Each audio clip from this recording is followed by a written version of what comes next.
Hi guys! Welcome to my vlog. So, ayan.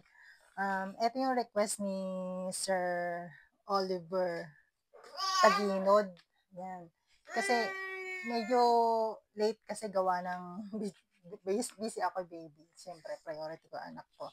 Which is, eto, singit natin yung ano niya, yung tanong niya kung paano daw ba nalalaman kung legit daw ba yung working permit. So, ayan, kita niyo yung anak ko maingay. So, tingnan natin kung mag-workout ang video na to. So, tingnan na lang natin kung ano. Kasi may hinahanda talaga akong video which is hindi pa natatapos. So, ayan, yung anak ko maingay.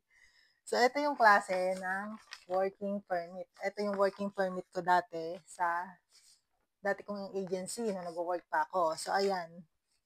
Paano daw ba malalaman kung legit? So, makikita nyo naman, merong sign ng Poland. Yan. Tapos, Majevoda, Mazoviki. O, yun ang ano. Kasi W is letter V ang pronunciation.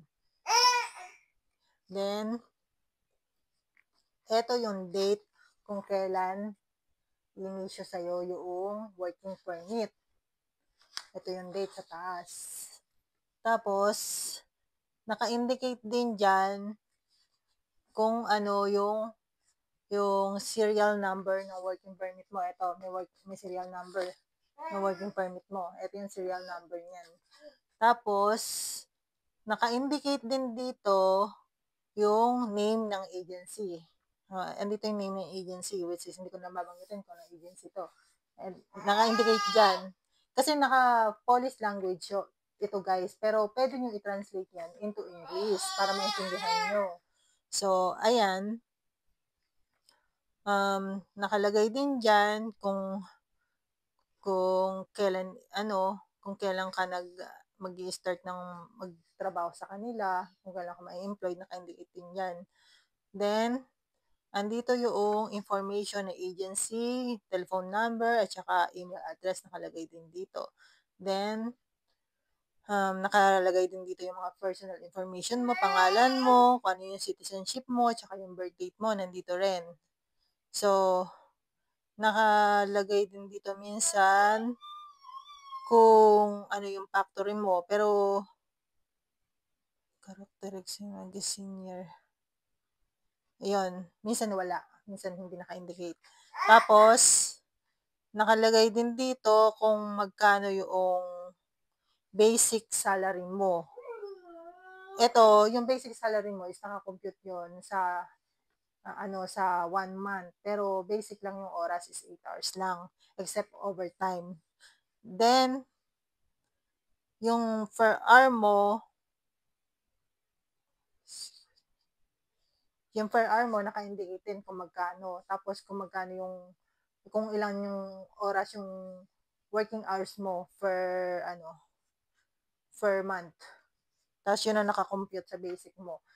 I-translate nyo siya ng English para maintindihan nyo guys. Kasi, konti lang naman yung information dito. Tapos, dito, gaya ng merong nag-message sa akin sa Facebook.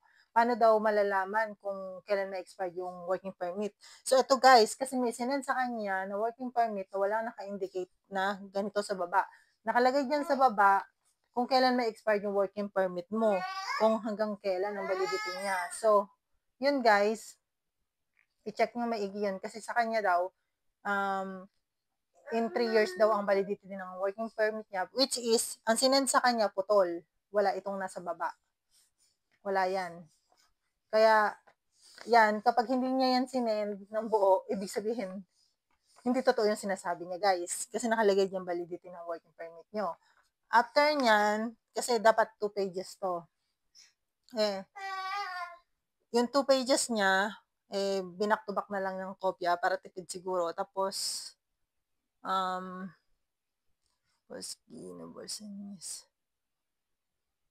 ito, naka-indicate lahat ng information about sa work nyo. Naka-indicate diyan.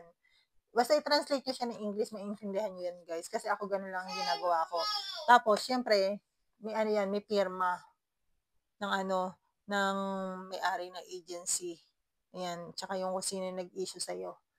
makikita nyo rin naman kung hard copy or soft copy yung ibinigay sa inyo. Kasi talagang obvious na obvious guys yung yung pirma. Hindi ko na lang masyadong papakita kasi syempre sa agency to.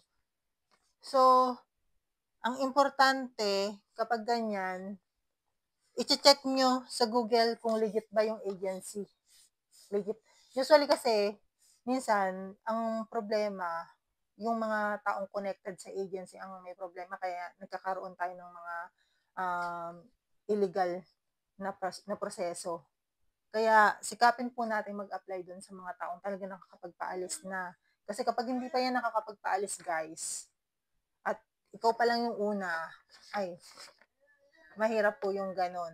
Kaya sikapin po natin dun sa talaga nagpapaalis na. Kasi kapag nagpapaalis na, alam na nila yung galawan kapag ganon. Kasi sabi ni Sir, ang question niya sa akin is paano daw bang nalalaman Maytem kung legit ba ang working permit. So, yun yung sinabi niya. Paano daw malalaman? Hindi ko alam kung anong klase yung working permit na ibinigay sa kanya o if either soft copy or hard copy. Basta yan, makikita nyo dyan lahat ng information regarding sa sahod nyo, sa pangalan ng agency, syempre, personal information nyo, kung kanino nakapangalan tong working permit nyo, tapos yung serial number, tapos kung kailan yung validity, tapos yung ano pa ba, address ng agency, naka-indicate din dyan, yun ang titignan nyo. Tapos yung firma, dito sa likod, may firma yan. Pag binibigay sa inyo, ang normal na binibigay sa laga sa inyo is 2 page, hindi back to back. Ito yata nagtipid. So, kaya yun ang titignan nyo. Ano pa ba? Ayun, yun lang naman yung concern ko dun sa isa. Yung nag-reach out sa akin sa Facebook na 1 year na daw na meron siyang working permit pero hindi raw sinesend sa kanya yung hard copy. Kapag ganun guys, magtaka ka na. Tsaka nagtataka ako sa kanya, hindi ibinigay yung kabuuan ng niya, ng working permit niya. Putol, yung binigay na working permit sa kanya. Pero, doon naman ako nakampante nung tinanong ko siya kung may nare-receive ba siya na email galing ng embassy. Sabi niya, meron naman daw every Saturday. Kapag ganun po kasi, ibig sabihin, ni-register ka ng pinag-applyan mo o nagpo-process ng papers mo. Kaya nga lang, hindi natin masigurado kung hanggang kailan talaga yung validity ng working permit mo. Kasi nga, hindi ipinapasa sa'yo yung hard copy. Kaya kapag kayo guys, nag-apply kayo, wag na wag kayong papayag na soft copy lang ibigay sa inyo. Kasi ako bilang aplikante noon, hindi ako pumayag na soft copy lang yung binigay sa akin. Nagalit ako. Oo.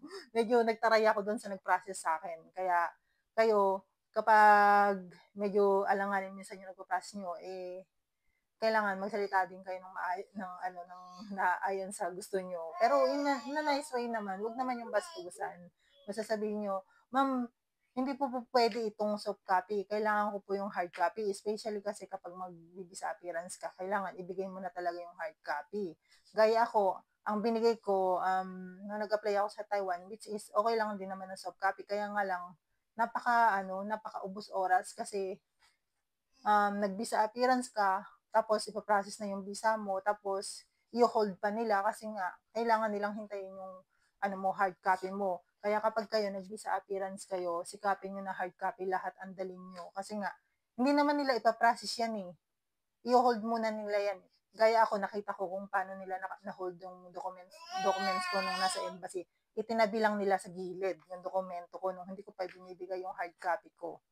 So, ayun guys, Sir Oliver, sana nasagot ko yung tanong mo. Basta naka-indicate lahat dito ng information regarding sa sahod mo, sa agency mo, sa kung kailan expiration ng ng working permit mo, naka-indicate lahat dito. Huwag kayong papayag na putol ang ibibigay sa inyo. Gaya ng nag-reach out sa akin sa Facebook. Sino ba yon? Si ma'am. Tingnan natin ha. Nag-reach out sa akin sa Facebook. Nag-message pa siya, hindi ko pa siya nare-reply actually kasi nga busy ako. Ito, si Ma'am Princess Isha Ace Corpus. Yan, si Ma'am.